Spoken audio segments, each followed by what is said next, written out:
as a young company or a smaller company, I need to watch my cost and I need to be able to scale. So what do I automate that makes things easier for me so I don't have to go through the learning curve of what each channel and marketplace needs and then have to build my own processes around that if I have a platform that allows me to scale.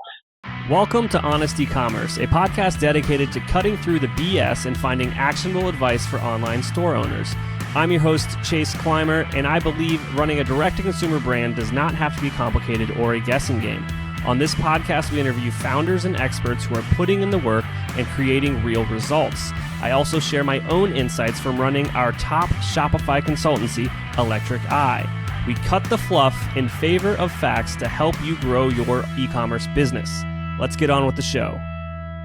Hey everybody, welcome back to another episode of Honest Ecommerce. Today, I'm welcoming to the show an industry veteran with 3 decades of leadership experience spanning sales, marketing, and operations, specifically in supply chain management and software. We've got the Chief Executive Officer of Linnworks, Chris Timmer. Welcome to the show, Chris. Thanks, Chase. Appreciate being here. I'm excited to do it. And I'm excited that I got through your intro without goofing. That was a tongue twister there for a second. Well, 3 decades of experience, you end up having a lot you have to talk about. So yeah, it's always interesting to try to come up with those sufficient like one-liner intros for things like this or whatever. I wrote mine probably 3 years ago, and I probably need to update it now that I'm actually thinking about it. So for people that are unfamiliar, though, can you quickly kind of let us know, like, what is Linnworks? What's kind of the software trying to solve for people? Yeah. So we're a software platform that sits in the e-commerce space. And basically what Linnworks does is we provide order management, inventory management, warehouse management, forecasting, listings management, business intelligence around kind of what we call commerce operations. So we sit in between the marketplaces and those things that people buy from an e-commerce perspective, and then the finance systems that people use to execute and run their business from a financial perspective. We do all the kind of backend e-commerce operations component of the processes to get things out the door, to manage inventories, things like that. And we do that through a SaaS-based platform. Absolutely. Well, let's just dive on in here. I've already got a bunch of questions that I want to ask you. And I know that a lot of our audience out there, they run their business on Shopify or something similar. And why doesn't Shopify just take care of this for me? Yeah, that's a great question. And, Shopify is a great platform. But really the focus of the kind of that type of application is that, hey, I've got a website that I'm selling something online and I want to execute from that perspective. Once you start expanding beyond, there are other opportunities for people to sell products online. You've got your dedicated website, but also you have marketplaces like an Amazon or an Etsy or an eBay or yada, yada, yada. There's hundreds of these platforms out there, these e-commerce marketplaces. We're connected in a platform like ours is interconnected with all these marketplaces, allowing you to easily scale your business or to sell products in other areas other than just your website. Once you start doing that, then you kind of need a platform like this. So Shopify really doesn't address that issue. You need to get a platform that's more interconnected. So you have the integrations to the marketplaces. You've got the business processes that are aligned with what that marketplace expects, as well as the ability to kind of interact and transact those orders and align inventories effectively within your kind of selling through those channels. Absolutely. Now this sounds like a problem that maybe doesn't exist too much for a smaller brand. Is there kind of like a threshold per se where it becomes more apparent that you need a better solution? It's interesting. So this is what's been actually fun about being in this marketplace. So the customers we usually serve are obviously those that are looking to sell products online. And as they're selling products online, you have startups, you have people that have found a niche. I've got one product that I've come up with. I want to sell it on marketplace, or I create a website for myself. But then I start to understand where my customers are. And I think that's where it really kind of, the strategy of multiple channels comes into play. So what do I want to grow to? What do I want to get to? And how do I want to address that marketplace? So, for instance, eBay is huge in automotive, like absolutely huge in automotive. They've got that eBay automotive component of their business, and they grow significantly. So if I'm selling auto parts or aftermarket parts or something like that, I may have my own website, but the idiosyncrasies of that customer base, that consumer, I know I can go to eBay Automotive and I can sell there as well as my website, and I can probably address more demand for my products. So as customers continue to grow their businesses, whether you're the entrepreneur that's got $1 million in annual revenue versus an enterprise customers that have billions of dollars of revenue, these marketplaces serve you in a certain way. So your strategy tends to play towards where am I finding those customers and what are the personas that I'm looking for and what are the demographics of that particular marketplace. With all these marketplaces that are out there today, you got to kind of pick and choose. Now, the interesting thing about our business is that we've got these small players, we've got these small customers that are just the entrepreneurs that are growing their business. And then we've got the mid-market players that are really taking a strategic look at what they're doing and saying, okay, where do I sit? How do I manage on this platform and allow myself to grow and continue to drive the efficiency? And then you've got the enterprise, the large customers that are saying, how do I tap into this e-commerce space? Because I'm this big brand. So we have large brands that use our platform. We have small customers that use our platform. They all have little different strategies around what e-commerce means to them. And so it's our job to continue to kind of build this capabilities on the back end to be able to address all of those issues across all of those marketplaces. So when you ask the question about, what is the strategy?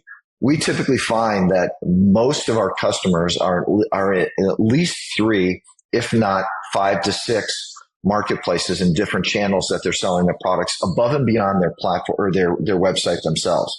And so it really does become a very interesting aspect of kind of the strategies based on the maturity of the business and where they want to go and what they're actually selling, whether it's electronics or apparel or automotive parts.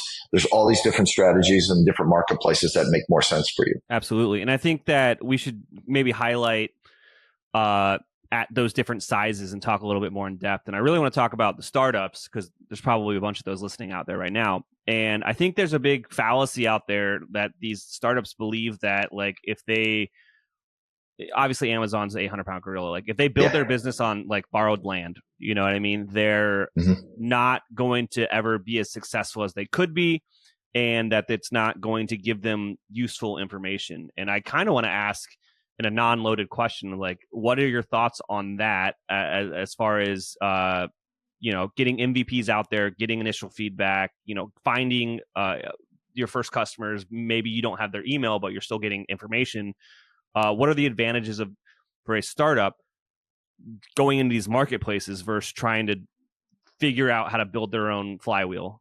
Yeah, I think, it is. So if I'm an entrepreneur and I talk to a lot of them, right? We have a lot of customers that have come up with this great idea about doing something, and then you try to get it to market. And when you get it to market from an e-com perspective, number one is you build your own website. But where do I get these customers? How do I get access to additional customers that have that demand? So I think in those early stages, those first few years that you're kind of building your business, it does make sense to get involved in some of the marketplaces. Again, do your due diligence and understanding kind of where the buying structures are. Amazon provides you a lot of that, right? Because you got a very diverse group of customers, but from Amazon, you can start to determine what your buying persona is and the idiosyncrasies of where people are buying, but then interview and look at some of these other marketplaces that actually can specifically speak to your, like Etsy.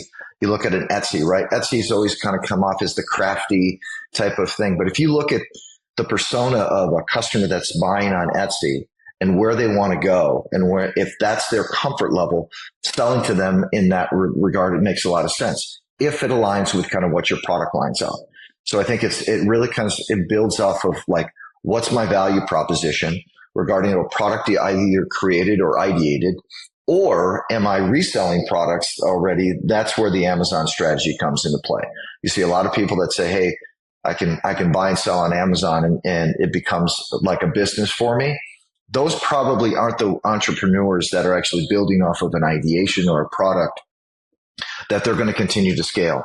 What I love about our business is we deal with a lot of these entrepreneurs that have come from hey, I had an idea.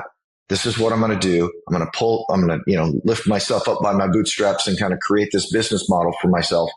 And then they move into that mid-market, and then they move a little bit higher. And to see them continue to evolve is very satisfying and quite exciting. It's really indicative of the global enterprise management of business is how do I scale, whether it's cross-border, how do I sell in new marketplaces?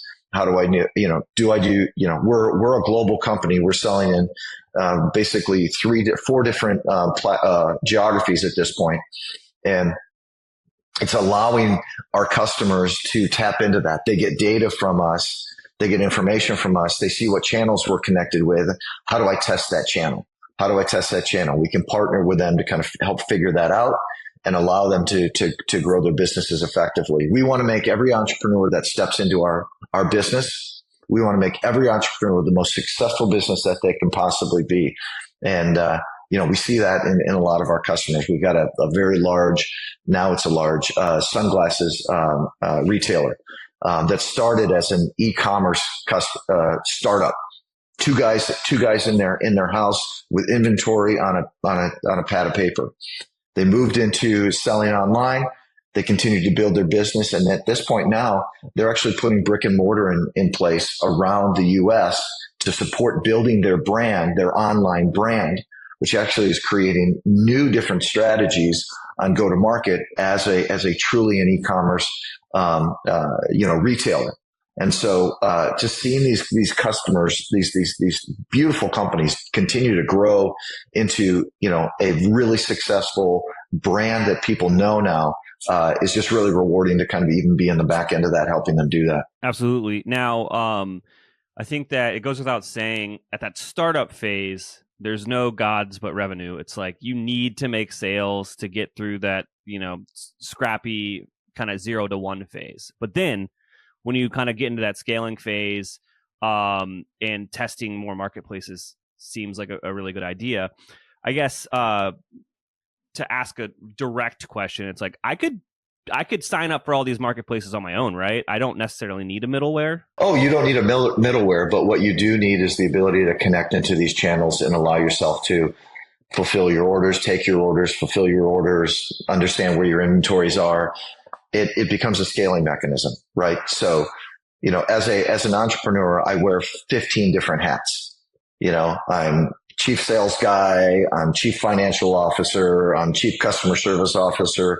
As I grow my organization and I get larger and larger, then I start to get more mature and more professionalized as an organization. But still, as a young company or a smaller company, I need to watch my costs and I need to be able to scale. So what do I automate that makes things easier for me so I don't have to go through the learning curve of what each channel and marketplace needs and then have to build my own processes around that? If I have a platform that allows me to scale operationally so I can support my selling, it makes it far more easier for us, for me, and it makes me more optimize my costs and optimize my process and eliminate errors that may occur from a manual component of managing your business. We see a lot of customers that still do stuff on pads of paper and spreadsheets. And, anytime you have manual entry like that, as you're maturing as an organization, you need to be able to kind of scale that. Like the biggest challenge we see in a lot of these is that I've got one person that does this and they know it. It's very difficult to have 5 people do what you're doing when you start to get mass that flows through your supply chain. So that's where these platforms like ours provides you the ability to kind of look at each one of these marketplaces as you're choosing to scale your business and then build your workflow. So that's standardized and optimized. but you're still addressing the needs that marketplace has, because all of them typically have some little idiosyncrasies that they like to play. So it's part of it is too, even the management of the integrations, the updates that we do from that perspective, all feed into kind of taking that platform to allow you to be more efficient and effective. Yeah, I mean, just the efficiencies of it. I'm assuming that, signing up for these marketplaces, I've done it before manually for clients, for myself, back when, I was selling books and things like that. There's a learning curve for each of them. They all want to do it a different way, start at a different point, and then, you can kind of get it all figured out. I'm assuming it's a lot more streamlined with an application like Linnworks, where it's kind of just like, click the logo, and it'll ask you for any additional information that you don't already have stored in the system. Exactly. You have the automated process of getting a marketplace up and running instead of, the speed to market, right? That's a big component of it. It may take me 2 or 3 months to do it. If I'm signing up and I'm trying to do it now, I can click on a button. This is the marketplace I want to enable. I enable that marketplace. It tells me what I need to do. And then I'm able to execute my business as I was selling it as I've normally sold. So I don't change what I have to do. It allows that process to evolve with that particular marketplace. Now, you've talked a lot about how there are certain customers in certain marketplaces. Does the software kind of make suggestions like, hey, you might do good here? There are components of our software that allow you to do analytics on kind of where that is. We also have services that we provide that allow our customers to kind of say, hey, can we schedule some time either to look at the marketplaces and see where we should be going and what those exist. So there's data and detail that we can provide to our customers to help them understand, to make those decisions more effectively on where they should reside. Absolutely. Now, I'm assuming that you've got a few kind of horror stories of before and after, where they were just doing some crazy stuff before, and how a software like yours kind of came in and helped. Does anything come to mind? Yeah, I can go back to the example I had with the sunglasses that manufacturer. I mean, they were literally, it's funny because they framed it in their warehouse. They've got it basically is a sketch pad, right? A legal pad that they were taking inventories with the legal pad. And that's how they knew what they had. Once you start scaling, you can't do that. How do you add inventory in? Yeah, exactly. And so, and there's, it is interesting when you're dealing with a lot of these entrepreneurs, which are great, brilliant minds with all these kind of unique ideas to come to market with something, right? It's taking those components of their business and saying, let us just handle that for you, right? Let us just handle that for you, because it can get out of control, and you may lose inventory. You may carry too much inventory. You may have forecasted too much. All of those components that allow you to kind of manage that cost structure as you're managing through. I did a startup. We started a software company back in 2000, and believe me, I understand what it means to be a startup. And you got to make payroll. You got to get your first customers. You got to make sure they're supported effectively. All of those things. So. There are some horror stories, but they probably don't want me to share all of them. Absolutely. No, I think there's something about, your average entrepreneur where only the exciting things excite them, and the numbers and tracking and anything related to a spreadsheet is so boring, and it's not exciting, but that's where your margins are. That's where your profit lives. And I think that's as an entrepreneur matures, they start to care about those things a lot more. Yeah, absolutely. And I think that's where the level of sophistication we can provide them from this platform standpoint. When you're an entrepreneur, you're kind of looking for, how do I solve this one problem? How do I solve this one problem? And I kind of choose those things to solve that one problem. As I grow and I look at it holistically, I need data, information to really look at the financials of my business and my costs, right? And so that's where a platform like ours allows them to kind of get that all wrapped around themselves and say, the stuff that's the non-sexy stuff, right? The non-sales stuff. Yeah. This is what we do. We're kind of your shoulders that you're riding on to execute this grand vision that you have from an entrepreneurial perspective. So, and there's ways of working with the entrepreneurs, right? We know the entrepreneurs. We understand their business. We understand who they are as individuals, and that's really important. Which is kind of another very, I would say, fun part of our business is that we pour into those businesses. We care about the success of our customers, the growth of our customers, the profitability of our customers, and we take that as part of that's our job. That's our job, is to give you access to all these things that you can sell what you've created, and to help you do that really, really efficiently and manage your costs really, really effectively. And at the end of the day, if we can help somebody grow their business, that means we've done what we want to do, and that's fun. And our team embraces that mentality across everything from support to onboarding to development.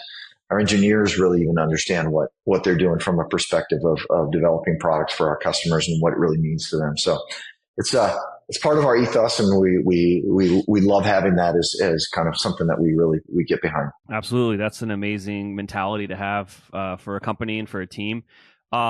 We've talked about quite a bit today. Is there anything I forgot to ask you about that you think would resonate with our audience? Not necessarily. I think maybe just a couple concepts that e-commerce brings to the table that have evolved, right? I would say this is still in an evolving market and business model to execute in.